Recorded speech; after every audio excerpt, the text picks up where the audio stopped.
Hello again, this is Doug, the 2-Minute Gardener. Hey, do you hate your neighbor?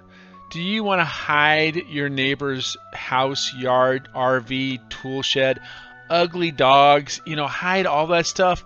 Plant some privet. Privet, waxleaf privet, Japanese privet, Texas privet, lots of different names, a few different varieties. It is a big, tough green shrub. Will get about 8 feet tall, nice and dense.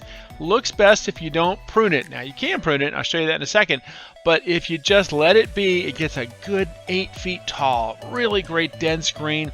In the springtime it has these wonderful white flowers. They're wonderfully fragrant, and bees just love it because they have those kind of flowers that bees really love. Now you can prune it. Like I said, a lot of people use it in commercial landscapes for a dense hedge to hide stuff. You can prune it. Good for about a 4 to 6 foot pruned hedge as well. But I always encourage folks, if you want something big, just plant some privet. It'll get about 8 feet tall. And again, nice, dense green, really low maintenance, not a lot of things bother it. Now, one disclaimer I do need to offer though, those white flowers do become little bitty berries, and those berries can be toxic to dogs. So if you have dogs that tend to eat a lot of stuff, then you want to use something else like a podocarpus hedge instead.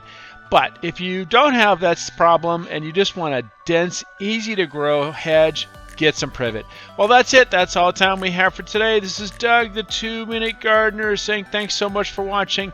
Make sure to hit that like button and subscribe to get more of my videos. Until next time, this is Doug, the 2-Minute Gardener, saying thanks for watching.